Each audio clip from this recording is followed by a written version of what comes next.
Después de la introducción de nuestro compañero, situamos los orígenes del conflicto colombiano a finales de los años 20 y la década de los 30 del siglo XX, un tiempo histórico de transformaciones en todos los ámbitos de la vida social. En estos años, a nivel político y cultural, se configuran los rasgos particulares del Estado-Nación colombiano. Los significados de la dimensión de lo político, las relaciones de poder fundamentales, la naturaleza y relaciones entre los partidos políticos, el tipo de conflictividad social y los mecanismos institucionales para su abordaje, el carácter del reformismo colombiano, las relaciones entre Estado, acción política y violencia y rasgos centrales de la cultura política.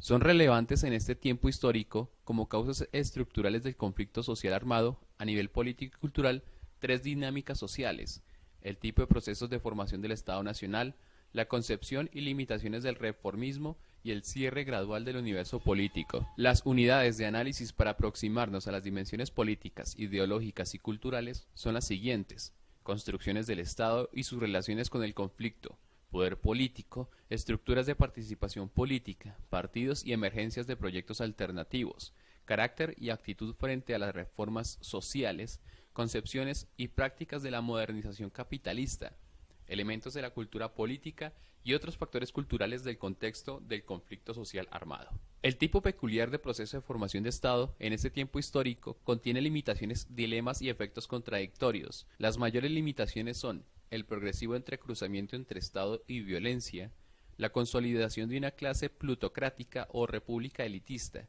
beneficiaria exclusiva de lo estatal, la configuración de un Estado o bloque de poder contrainsurgente. Los dilemas acuciantes giran en torno de orden o democracia, coerción o consenso, economía o política, centralismo o regionalización. Los efectos contradictorios son politización y despolitización, partidismo y sectarismo, público y privado. La concepción, la actitud de las clases dominantes y el fracaso en la implementación práctica del reformismo desde la década de los 30 son una causa acumulativa de la persistencia del conflicto colombiano. En su concepción, tiene dos efectos estructurales. El primero, son dictaminadas por el Estado en una visión dirigista y estadocentrista. El segundo, sus propósitos no son redistributivos o de justicia social, sino priman los criterios de productividad o lucro. La actitud de las clases dominantes en Colombia frente a las reformas sociales, recuperando a José Luis Romero, se caracteriza por una completa certidumbre de la legitimidad de sus privilegios y una reacción permanente contra toda transformación en la estructura socioeconómica. La imposibilidad de realización práctica se acompaña con dos actitudes anteriores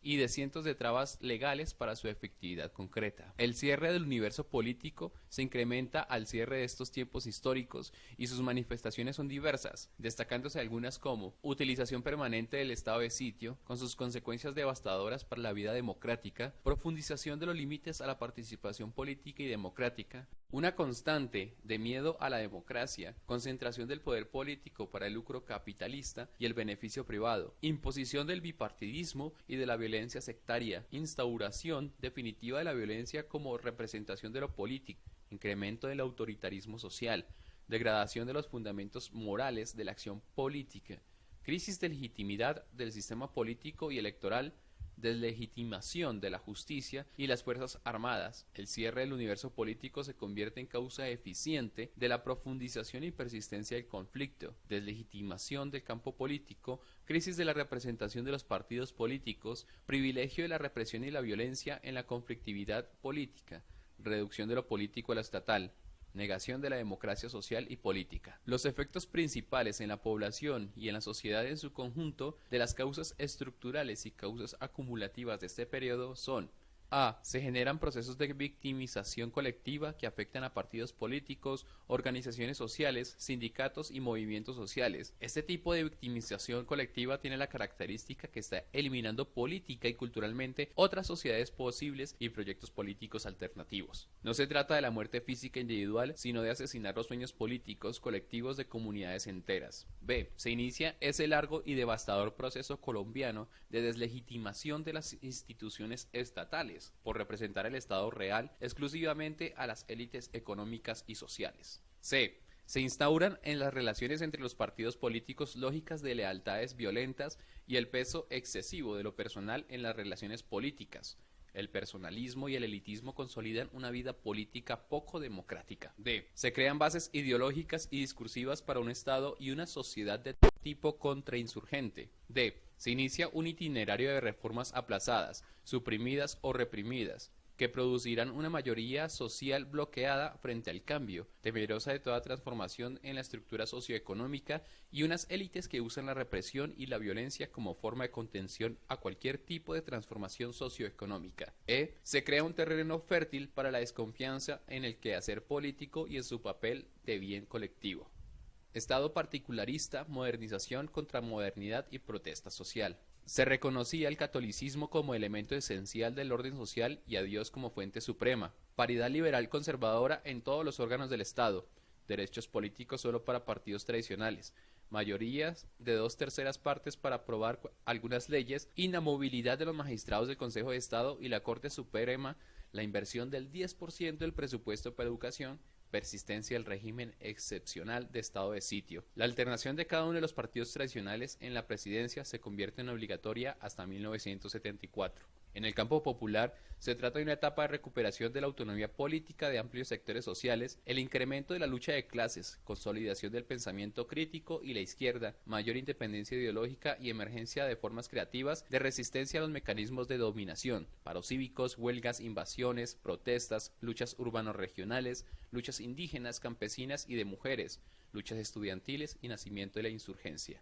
En este periodo marcado en el contexto internacional por la Guerra Fría y su corolario anticomunista y contrainsurgente, el enemigo interno, la guerra de la baja intensidad y la seguridad nacional, exacerba un nuevo enemigo, los terceros partidos, los sindicatos clasistas, el socialismo y el comunismo, Estado particularista y antidemocrático. Por vía constitucional y plebiscitaria, los privilegios otorgados al bipartidismo van convirtiendo al Estado en un mediador y representante exclusivo de intereses particulares y gremiales. En palabras de Tirado, los gremios industriales, comerciantes, terratenientes y en general los que representan el capital se fortalecieron e incluso invadieron los primeros papeles de la escena política. Las consecuencias de esta pérdida de representatividad del interés general o colectivo del Estado colombiano para este historiador son evidentes. En primer lugar, la abstención electoral, privando de legitimidad al sistema político y agregando un nuevo factor al ascenso de la conflictividad social.